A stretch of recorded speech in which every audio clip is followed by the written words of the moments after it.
Zooey mama, how's it going everybody? Today we are talking about Sersi. I'm going to tell you her best synergies, decks she works out in, the good, the bad, and the ugly, and whether I think she's going to be worth buying or if she might be a bit of a bust and you can save your resources for a different card. So she's coming in spotlights on June 11th alongside Phoenix Force and Meek. Sersi is a 5-cost, 7-power card with the very interesting ability on reveal, transform your other cards here into random cards that cost 1 more, if possible. Okay, if you transform 6-cost cards, well, they're not going to transform. There's nothing that costs more, but give it a couple weeks when Arishem is out, and then you could actually transform some 6-cost cards, but you also couldn't transform Death because there's nothing more expensive than 8-cost Death. But let's get into Sersi's best synergies because she's not all just RNG. I think she's might be pretty dang good. So the first card that is worth mentioning is Electro. Okay, very similar to Blink here, which is also a 5/7 where you can play Electro on turn 3. Turn 4, you have 5 energy, and you can follow it up with Blink, but now you can also follow it up with Sersi. Okay, you can play Sersi right on turn 4, or you could even play Sersi on turn 5 or 6, right? It doesn't have to be immediately after, but she'll just turn Electro into a 4-cost card that probably has decent power, right? Maybe 5, 6, or even like 8 power. That would be pretty nice. Even a card like Jubilee, same kind of thing here. Sersi hitting Jubilee or these on reveal cards with bad stats, it's going to be nice. Another card is Sentry. Sentry is spawning a -8 power void on the right location when you play him. Okay, so often you're trying to Annihilus that over, but if you don't draw your Annihilus or your opponent filled that location, you could try and like Lady Deathstrike the void. You could also Sersi the void. That void is a 4-cost card. If you play Sersi on that void, you basically played 2 5-cost cards on the same turn. They're going to kind of have random or basically no abilities, but you got the stats of 2 5-cost cards just by playing Sersi on Sentry's Void. That's very powerful. And then we've got a card like Brood, right? Something that's just filling up the board, and Brood is great because they're all 3-cost cards, and the 4-cost card pool is going to be pretty good for Sersi. Okay, Brood and all the Broodlings you play Sersi on, she will upgrade them all to 4-cost cards. You're not worried about getting a Destroyer that costs 6. You're not worried about a Carnage or a Deathlock. I think 4-cost is actually a pretty safe spot. And then this can also work with a card like Mockingbird because, you know, Broodlings don't start in your deck.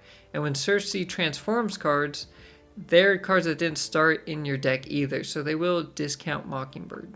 So let's talk about the good, the bad, and the ugly for Sersi. First up with the good. She's got big power. She seems like this RNG machine. She's often just a big stat stick, right? If you're upgrading Broods and they all had like 2 power, which is a total of 6, and you upgrade them to have an average of 5 power, that's 15, that's plus 9 power. Okay, you played like a 5/16. Okay, often she's a stat stick and she adds a lot to the lane you play her in. She is targeted RNG. As I mentioned, you know, upgrading cards to 4-cost cards may be pretty safe. So if you're worried about specific cards, you can avoid that cost pool. Okay, it's not completely RNG. It is targeted to some extent. She does counter junk decks.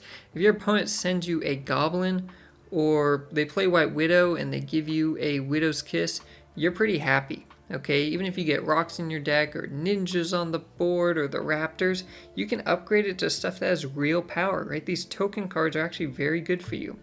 She's good for on reveal cards with poor stats, like I mentioned with Electro. And this is very similar to Blink, and Blink is a good card. Okay, now Blink is pulling bigger stuff from your deck, so it's guaranteed to not just be horrible synergy. But Sersi can transform multiple things, whereas Blink is only changing out one thing, right? So it's kind of this trade-off. But similar stat line there. Blink herself, 7 power is good on the board. Sersi herself is adding 7, that's a lot. And she's hard to counter. Imagine Sersi is really good and she becomes really popular. She's in the meta. What do you do against that? I mean, really, you have to Professor Exit like the same turn it comes down. It's going to be hard. I mean, there's really no way to counter it.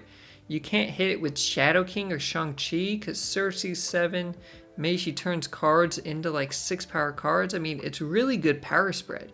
Even if she is like a 5/16, it's spread out over cards, right? It doesn't die to Shang-Chi. It doesn't die to Shadow King. Even a cannonball would only hit one of the cards away. So it's actually very, very difficult to counter. If Sersi is really strong, it's going to be a problem. Okay, now in terms of the bad for Sersi, first up, yes, she's pretty RNG heavy. Compared to other cards in the game, compared to these other 5 and 6 cost cards, there is RNG, and that can be scary. You don't get to choose to play the cards or not. You know, a card like Agent Coulson, Nick Fury, right, these cards that generate other ones to your hand. You know, if you got like a Destroyer added to your hand from those, or, you know, Valentina, you're like, okay, that's fine. I'm just not going to play Destroyer. But with Sersi, she's making it happen on the board. If you transformed a 5-cost card into Destroyer, you just lost your whole board, right? There was no choice. You can only choose the card cost that you're transforming, right, to play the odds a certain way. The unknown final power, it's unknown. You're not going to know if you play Sersi on turn 6. You don't know what power your lane's going to end up with, so while your opponent can't calculate it, you can't either, and that kind of sucks. You don't know how much power you're adding to the board on the last turn. She might be better on turn 6, like a lot of 5-cost cards like Cannonball, you know, even Gilgamesh, where you're hoping to just slap her down. Probably filling the lane is why she's better on turn 6 as well, so she can transform 3 cards. And if she's better on turn 6, then the unknown final power is a bit more annoying. And you will remember the games she loses you. And this is just my friendly reminder that if you're enjoying this video, to go ahead, give it a like, give it that thumbs up, and subscribe to the channel if you have not already, because we cover every single new card release in Marvel Snap. So let's talk about Sersi's floor and her ceiling. Okay, Sersi at her floor, which is her reasonable worst, is that on reveal, she makes your cards here worse, okay? Imagine you played the Brood, and you're like, okay, I've got the Brood with the Broodlings, they're all 3-cost cards, right? It's gonna go well, and you play Sersi. One of the Broods turns into a Tuma blows himself up. The other one turns into Mr. Negative, who's literally negative power, and maybe the third one's also Mr. Negative or something, okay? Or one of them turned into Jubilee before there's board space. I mean, there's gonna be times where you just get like the worst possible cards, or they even hurt your other cards. If you transform some 1-cost cards and it turned out to get Carnage and it killed Sersi, I mean, you're gonna have these happen, and in that case, you basically lost the game because of Sersi, okay? It will happen. If you play her enough, she will lose you the game eventually. And so this is not viable, right? Playing a 5-cost card that does nothing, even hurts your board and forces you to retreat or lose a cube, and it's obviously not competitive, okay? This is a very bad floor. This is what RNG does. It's just going to make these things happen, and so she has the worst floor of a card I've covered in a long, long time. But what about her ceiling? RNG goes both ways. Her ceiling is your upgrading cards here with +4 power. It could be more than that, but say +4 power to each of them and a helpful ability. So imagine we had these Broods, and, you know, one of them becomes War Machine. One of them becomes Omega Red, who is also helping out the other lanes. And maybe the last one becomes Miss Marvel, or a second Omega Red or something, right? I mean, there's going to be times where she's giving them plus power, and you're getting an ability that you like. Maybe your opponent had an ongoing there, and all of a sudden Sersi turned a Brood into Enchantress or something. I mean, it's going to happen. You're going to have the worst case scenarios. You're going to have the best case scenarios. In this scenario, though, that would be nuts. She could do it every turn. She has game-winning potential, and she has game-losing potential, okay? That cannot be denied. If she ends up being like a 515 to like 520 and gives good abilities, that is insane. That's nuts. It's overpowered. But on average, well, she's going to fall in the middle, I think. I think on average, she's going to upgrade your cards to stuff that has bigger power. Okay, and you're playing cards that kind of have small power for their cost. So you're going to get things that are co-power more. Maybe it's +2 power on average for each, maybe +3 or +4, and that depends on what the cost of the cards that you're upgrading is. And the abilities probably won't matter. Again, you're not going to get too many that are harmful. You're not going to get too many that synergize. On average, the abilities just aren't going to do too much. Okay, they're going to kind of be whatever. It's going to be neutral. And so in terms of stats, she's going to be a stat stick. She's going to look like a 513 maybe to like a 519 potentially. Okay, again, there's variance here. Her average has a lot of variance, but it's good stats. She's bigger than Gilgamesh if you play her on turn 5 and you don't have to do all the work that you need to do for Gilgamesh. So the first deck that I've got for Sersi is this Pixie Junk list. You may have seen this running around ladder a bit already. I just put Sersi in here because it's got the junk cards, right? And this is good for her. If you play Sentry, you can send over the Void with a Nihilist, or you can choose to just Sersi the Void. And this is also really good, you know, if you got a bunch of cheap cards in the deck, Sersi can turn those 1 cost into 2 cost cards. She can turn the Hood into a 2 cost card, or Pixie, who's a 2/1, you can turn her into a 3 cost card that actually has power. And you're even going to draw some of your bigger cards for cheaper if you get Pixie, but they still look at their base cost. You know, if you drew your Sentry, for example, at a 1 cost because Pixie flipped him, if you played Sentry and then Sersi, Sersi would turn your Sentry into a 5 cost card, even though you played him for 1, right? It's the card's original cost. And so that's just going to give nice flexibility for Sersi here. The next home for Sersi that I found is this Token Zoo list. So Sersi likes a bunch of cards on the board, okay? She wants to transform 3 cards if possible, and this also goes in line with Mockingbird. So we've got cards like Mysterio, who adds a bunch of stuff to the board, but some are just 0 power, but they're still 2 cost cards. We got squirrels flying across the board, debris just adding rocks. Sersi can upgrade these. Mockingbird gets a discount from them, and whatever Sersi transforms will also discount Mockingbird. And then of course we got Dazzler and Blue Marvel in here just for the good power. And then we've got a classic Electro ramp list. Okay, we've got Blink in here because she's great with Electro, as I mentioned, and Sersi is as well. Now what's pretty nice about this deck is, yeah, you can Electro into Blink or Sersi, but if you do Electro and you get maybe Dr. Doom out on turn 5, or you get Wave on turn 3, Dr. Doom on turn 4, those Doom bots are 6 cost cards, okay? And so in a couple weeks, when Arishem comes out, who's the only 7 cost card in the game, and he's a 7/7, if you ever play Sersi on top of a Doombot, for example, you know what it's going to turn into. It's going to get +2 power, okay? So stuff like that is actually going to matter if you know what it's going to transform into. There's going to be times where you're hitting a lane, and maybe that lane has Electro in it. You know, maybe it has Jubilee, and or it has a Doombot.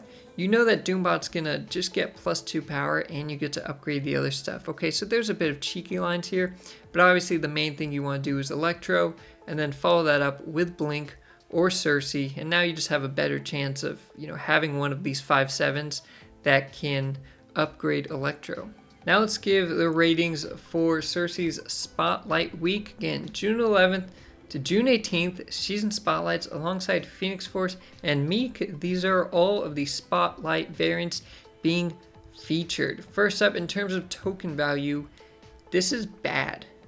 Phoenix Force is a Series 4 card, so is Meek. This is the worst token value Spotlight cash you will see because they're releasing all new cards at 6,000 tokens. So it's bad in that sense, right? If you wanted to get Phoenix Force or Meek, you could just get them with tokens. It might be easier than trying to chase after with Spotlight caches. In terms of being competitive, it's okay. There were some real diehard Phoenix Force players out there, and they're pretty good with her. I mean, she can be good. They did just change how move interacts in the game, the order of operations, and I think that does hurt Phoenix Force. She's now going to move before you play other cards, so she's going to bounce around less in some scenarios, and that's kind of bad. But some people still play her. Same thing with Meek. Some people play him, but he's not in most discard lists, so these cards just aren't needed, right? They're not horrible. They're not F-tier cards, but they're not needed, and so they don't give you a great reason to chase after them for that sense. But in terms of the variants, if you do like chasing after variants, I think these variants are amazing. I'm not a huge fan of Sersi's base art. I do like this variant for her. This Phoenix Force David Mack variant, I'm a huge fan of. I'm loving this one, and I'm loving this Meek variant. It is my favorite Meek variant in the game. So I think while the cards and their values, token value, isn't worth that much, if you do like going after variants, I think this is a solid week. So now to give my final ratings for Sersi herself. Well, in terms of being fun, she's good fun. This is RNG. RNG, whether you enjoy it or not, makes fun moments, right? It makes fun things happen. They're memorable. You maybe think about them later, like, oh, I can't believe this card did that. Or like, wow, that was so great. This card did that. Gave me the perfect cards I needed. It was insane. Okay, Sersi's pretty fun. She's good on that end. In terms of being flexible, she's okay. You do want her in a deck that is focused on reveal cards that have low power, right? Or like the junk cards I mentioned where you can transform the Void or the Hood. So she's a bit limited. A lot of decks don't want the cards in them to change or swap out. You know, if you're playing like Silver Surfer, you want your 3-cost cards to stay there. If you're playing an ongoing deck, you want your ongoings to stay there, right? She's not good for ongoing cards. And so she's just okay in terms of being flexible. In terms of being competitive, I think she's good. I know a good amount of people have her pretty high up for a season. For me personally, I had her at number 2. For my original predictions, I had Athena, number 1, most competitive card of the season. Sersi, my prediction, is number 2. And some people have her low because of the RNG, but I think she's strong. She's going to win her lane most of the time, and there's not much your opponent can do about it. As I mentioned, she's very hard to counter. You don't know what power she's going to end up at, but neither does your opponent, and especially in Conquest mode, that can be pretty beneficial. So my overall thoughts on if she's worth chasing after, if she's worth the buy, would be that yes, she is worth the buy if you don't mind the variance, okay, the RNG aspects. I've heard from people that say they know she's going to be good, but they don't like the RNG, they don't like the risk, so they're not going to play her. And that's fair. You know, she is not a card for everyone. If you don't want to risk it for the biscuit, don't go after the biscuit, okay? But if you don't mind a little bit of RNG, I think she's going to be good. I think she's going to be worth picking up. I'm definitely going to be playing her right away because I want to see what kind of chaos she can create while hopefully winning me a good amount of games. So let me know your thoughts on Sersi, what you think her best combos, synergies, and decks are. What's going to be the worst card cost for her to upgrade cards into? Is it just 6 costs because there's not that many? So you actually have a pretty good chance of getting Destroyer or on Zola on like a Squirrel or something. Let me know your thoughts on that. And until then, stay positive. I'll see you next time.